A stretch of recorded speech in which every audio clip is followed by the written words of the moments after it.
This week's sponsor is Audible.com, who has more than 180,000 audiobooks and spoken word audio products.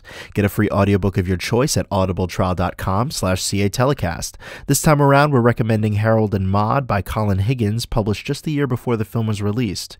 Go to audibletrial.com/CA Telecast and get your free book and help support the podcast.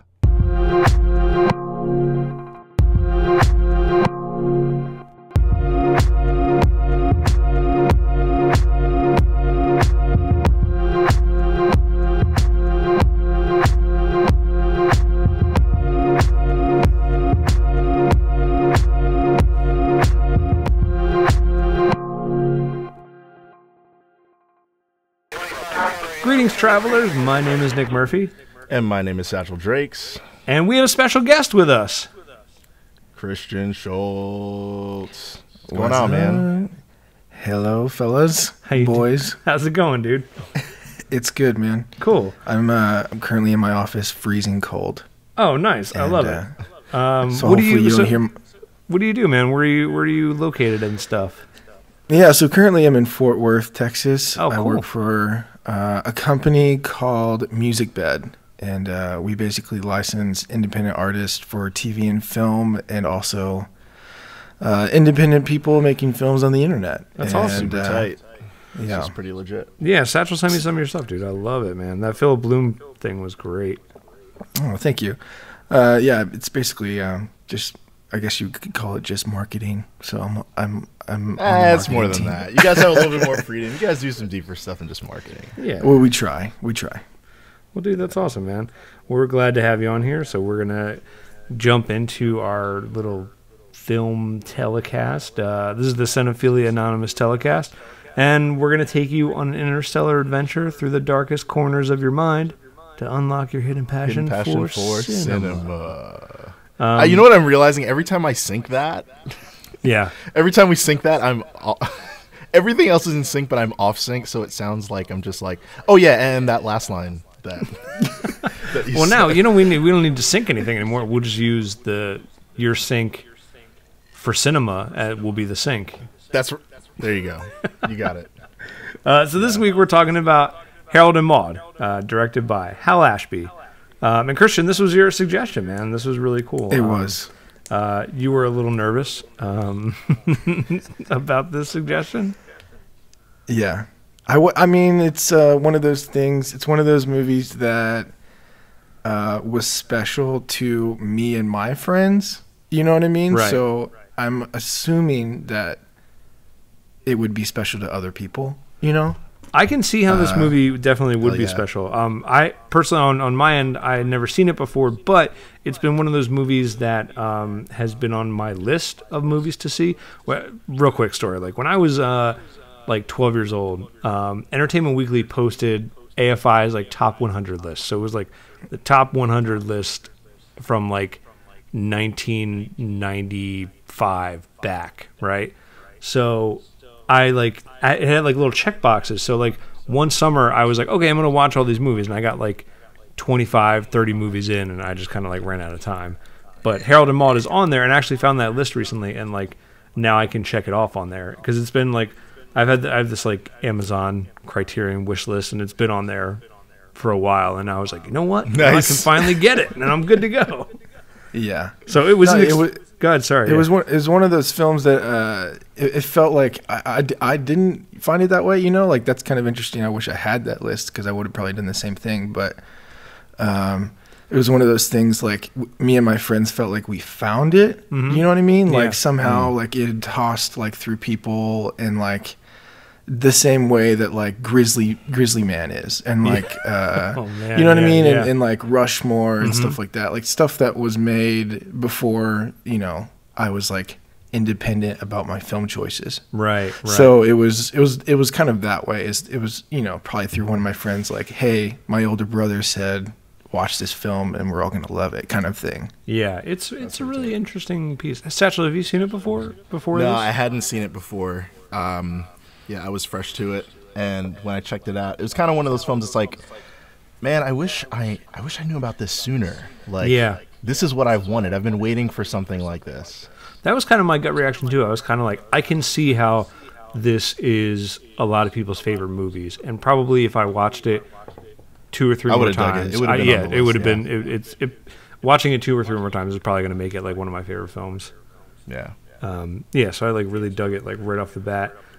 It got like it like hooked me right off the bat. It was just same, because it has that bombastic start, dude. Yeah, super bombastic start with like like these like great camera moves, and I'm like, okay, cool. Where am I? What am we seeing? Okay, cool. Oh, okay. Dude setting up. Oh, wow. Okay. Oh, okay. Whoa. That's heavy. We're there. Yeah. Really so let me give people a premise so they can. Yeah. Oh, yeah. I'm sorry. Yeah. Satchel. Nah, so what's this movie about? Okay. So Harold is a. All right. So first, it stars Ruth Gordon and Bud Cort as Maude and Harold, respectively. And Harold's like this deadpan rich kid who subjects himself to a series of cinematic suicides. Hold on, I'm patting myself on the back for that alliteration. In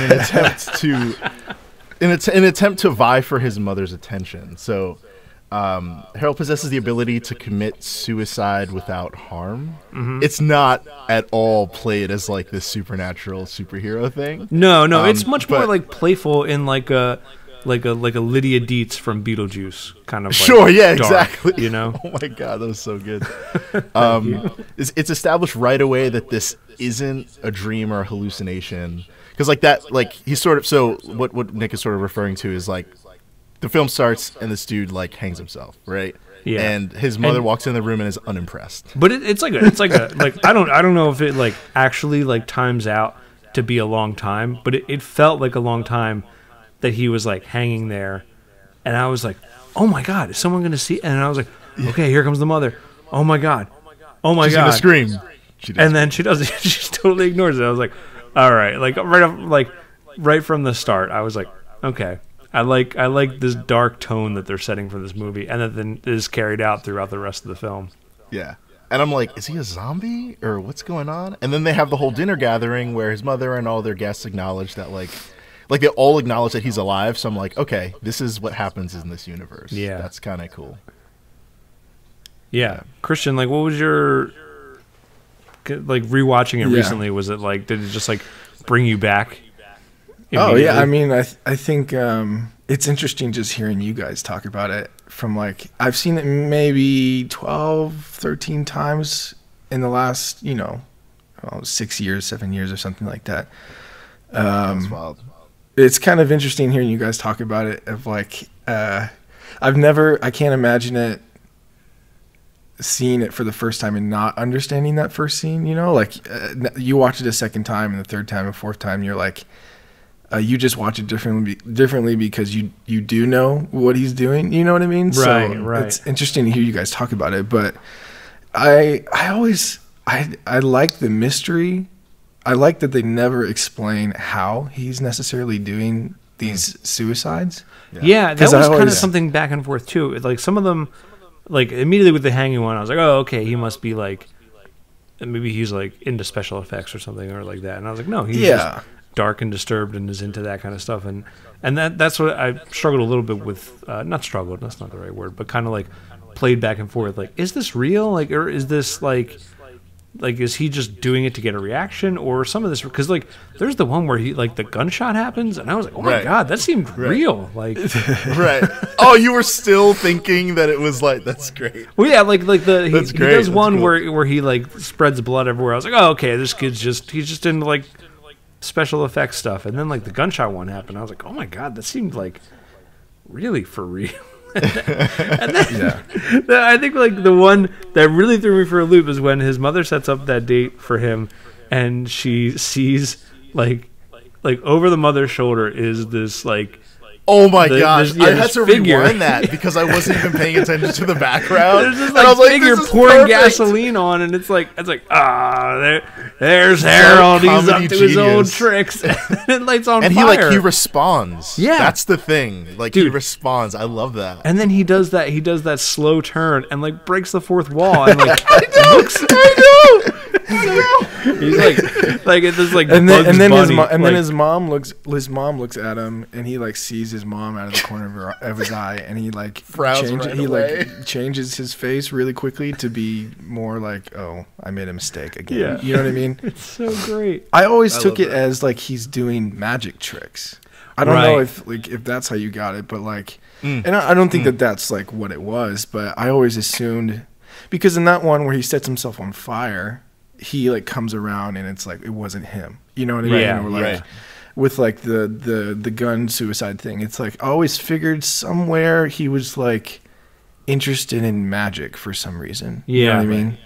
Right, totally. It's like this performance every time. Right. Yeah, and that's what it really felt. It felt like they all feel like literal cries for attention and stuff, and I think there's like a deeper layer to it too as well. But like they all just feel like a rise, like trying to get a rise from his mother that just never happens because she's so like aristocratic in her stuff and just doesn't really care.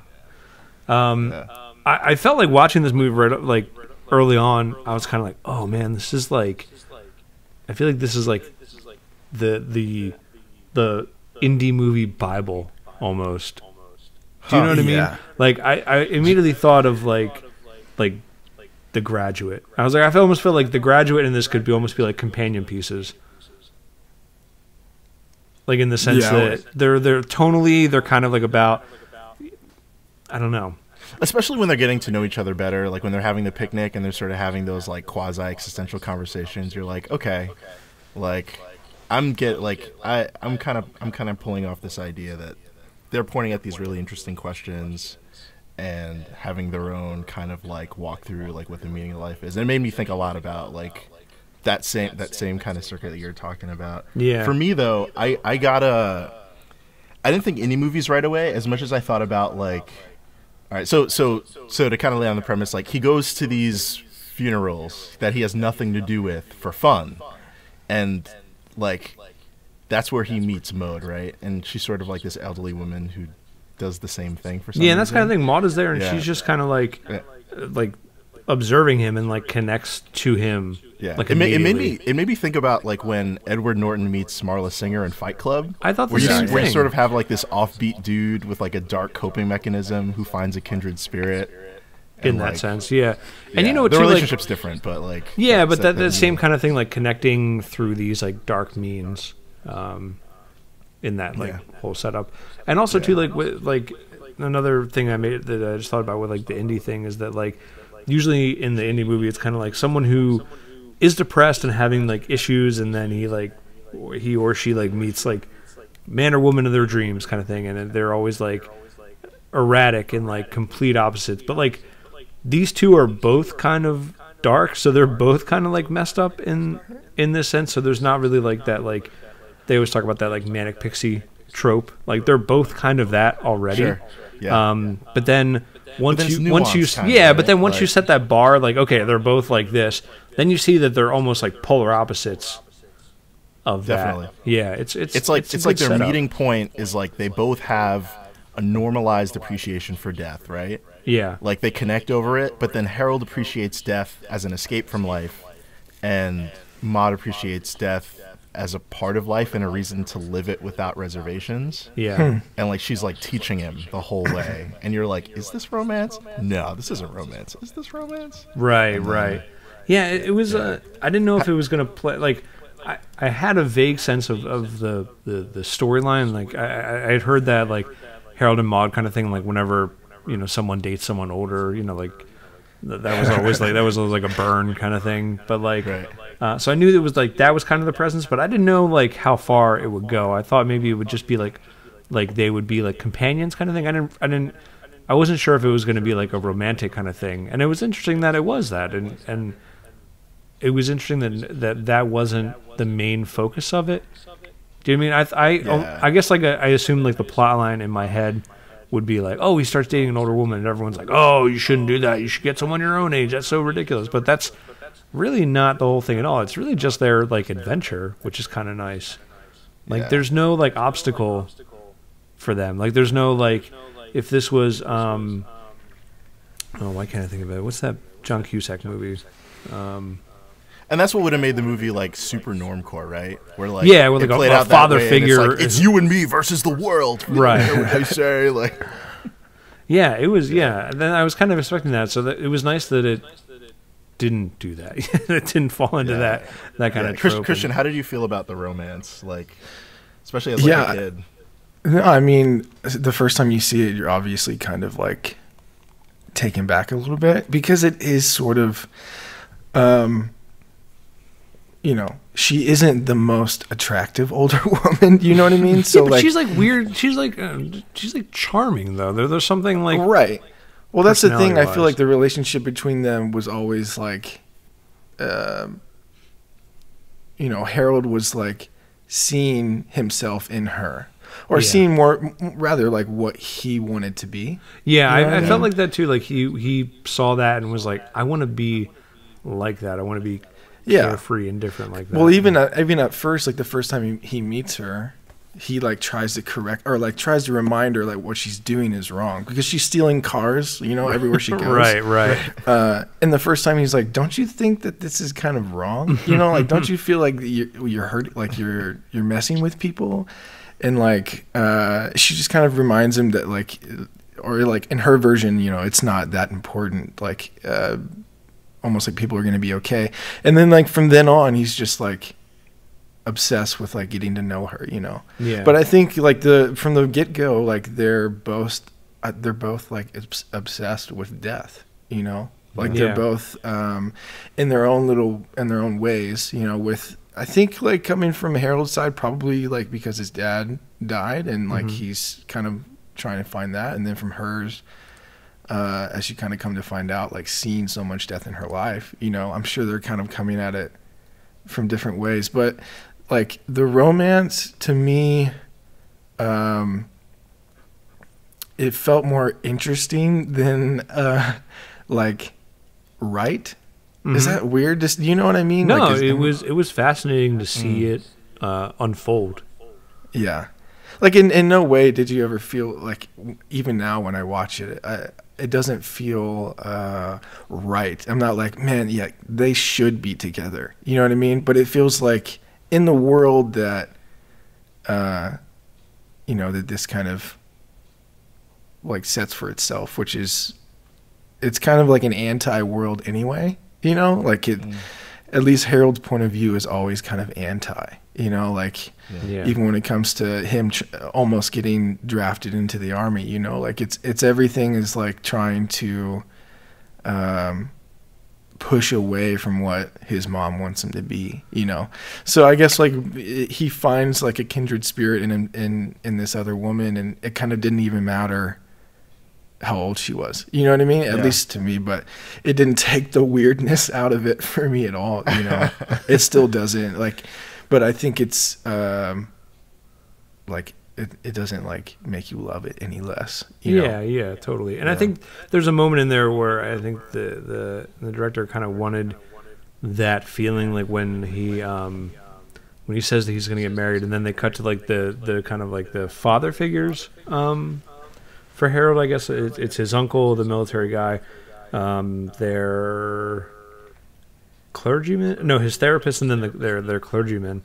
And like, you know, I feel like the army guy and the you know, his therapist are kind of just like, well, what a great character, by the way. Yeah, side character. Yeah, just like his little narrative is pretty great. And his arm, all that jazz is tight. It's really interesting. And I feel like the two of them are kind of just like, yeah, it's probably not right. You should do that. And very like, you know, just kind of. But then it gets to like his clergyman. He goes into like great detail as to like why. That was great. And the slow zoom as he did it, like as he's like finding his words, like I'm getting anxious too. And I'm like, oh. Yeah, I didn't know. Like I was like, oh man. I was like, it sounds like he's getting. I can't tell if he's like turned on or like disgusted by this whole thing. It's this interesting mix of both.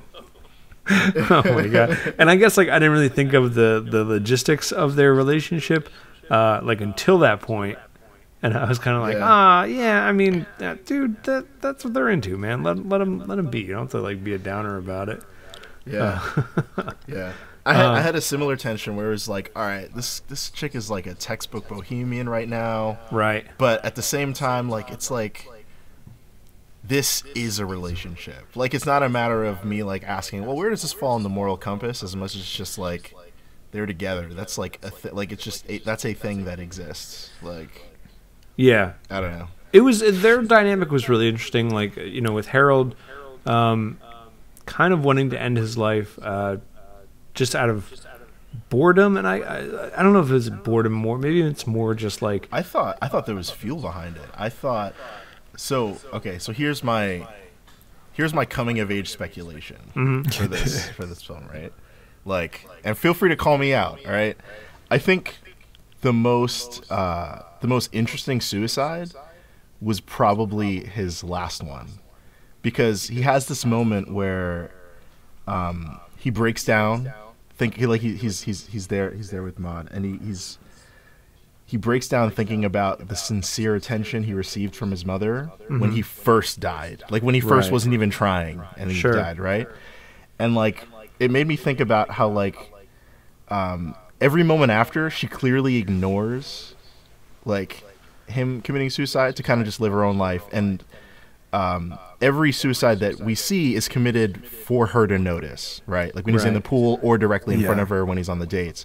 So it almost makes me feel like his coming of age moment was in the last suicide, because it's kind of like he did it for Maude, you know what I mean? Like, he's no longer concerned with his mother's attention. Like, he kind of did it for her. No one was really watching, you know? Yeah, he kind of just like cast which, by the off, way, like, I couldn't help but think that when he did that with his car, I was like, oh, so the 70s version of Bullet Time is like just that freeze frame for like 4 seconds. Oh yeah, a lot of movies did that.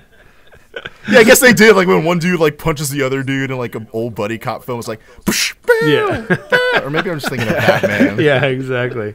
Yeah, I was kind of like, whoa, like I was like, okay, he's gonna drive it. I was like, everyone. First off, everybody in this movie drives incredibly reckless.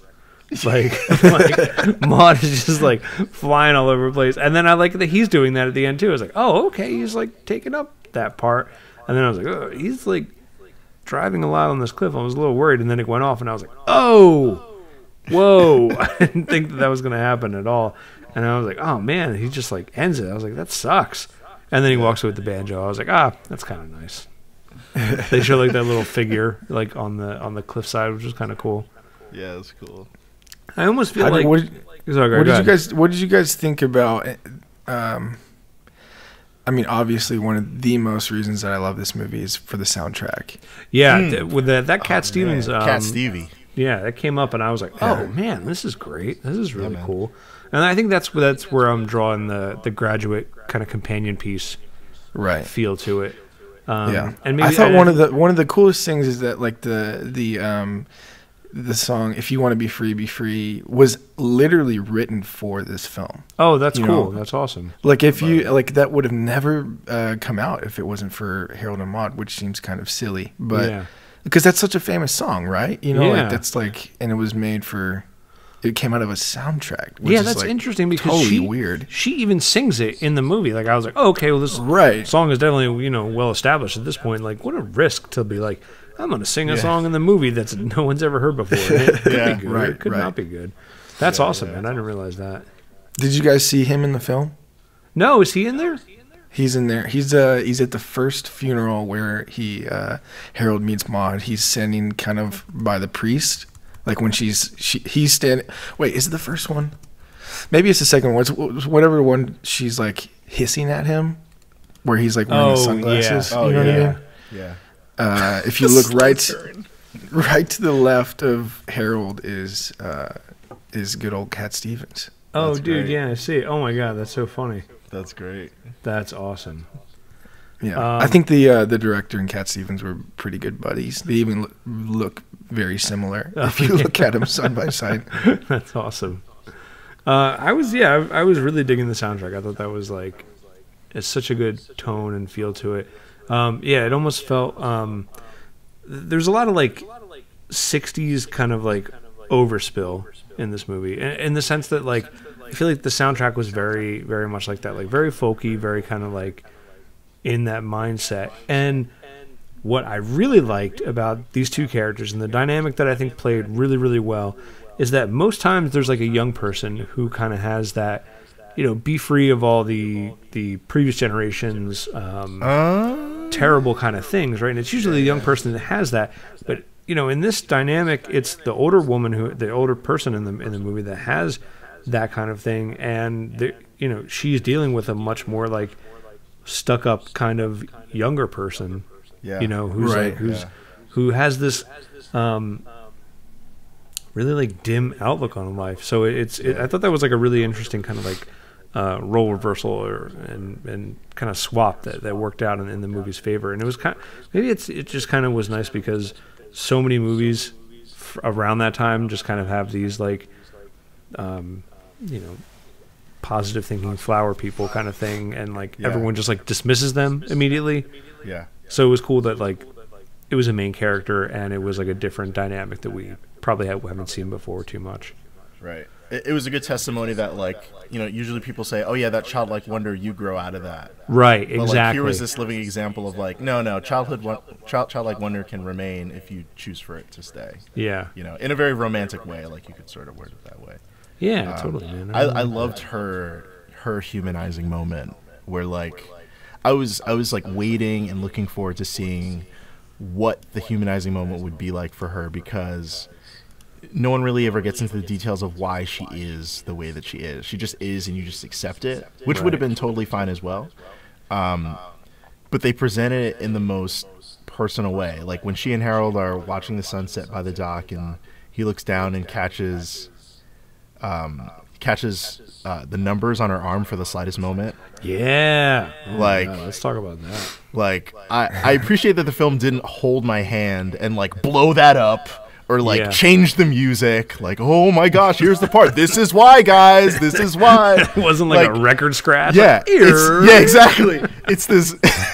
Hold up. Auschwitz. I know. It's this right. It's this heavy detail that gets to remain as just that, a detail. And for me, it just brought home like her appreciation for life and freedom. You know what I mean? Yeah. Like, that was what do you guys think about that? No, I thought that was such a subtle, great way to just tell her backstory without having to tell her backstory. Like, what a great, I don't know. I think it was a great, like, directorial decision to kind of just have that being on there. And it's a great way of, like, of being optimistic, too. Like, I feel like it was almost like a message to say,